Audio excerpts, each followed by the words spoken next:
What do you make of all the fake news that it affects If you don't read the newspaper, you're uninformed. If you do read it, you're misinformed.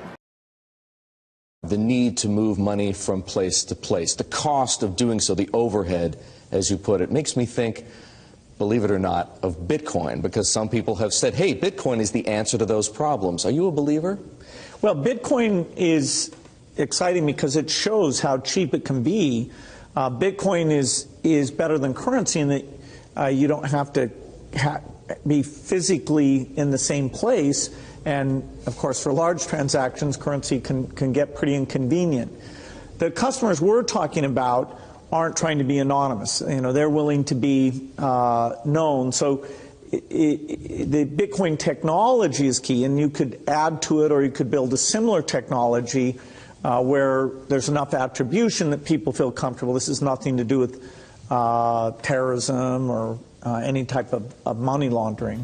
Bitcoin and things like it is the equivalent of the red pill, okay? We are entering a completely world of uncharted water right now. Have you made any investments in Bitcoin? So, I mean, I personally own Bitcoin in my hedge fund. I own Bitcoin in my fund. I own Bitcoin in my private account. It is a huge deal. It's a huge, huge, huge deal. Because what you're talking about right now is for the next 3 to 5 years, an unbelievably better store value. It is gold 2.0. I think this is a currency that's really going to work eventually. Well, I think it is working, and there will be other currencies like it that may be even better.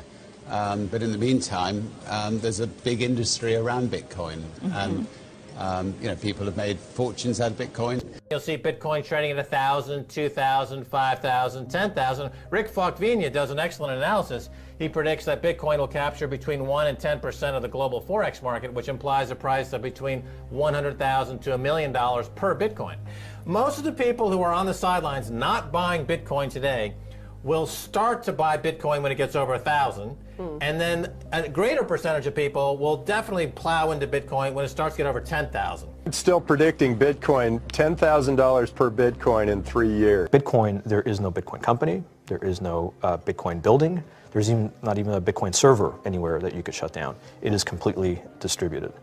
That's what's unique about Bitcoin. It is, for the first time, a way for the two of us to exchange value online without a third-party intermediary.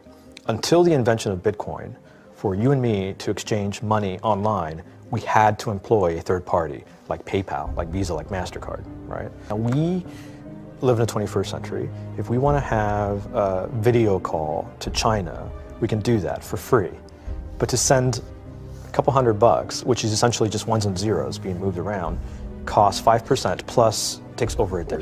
Casares, he is the CEO of Zappo, which is a Bitcoin wallet and Bitcoin vault. I think it's mostly a very positive thing. I think we're going to see ups and downs like with any other emerging technology, but I think Bitcoin is here to stay, and it makes sense that it be taxed and treated like any other.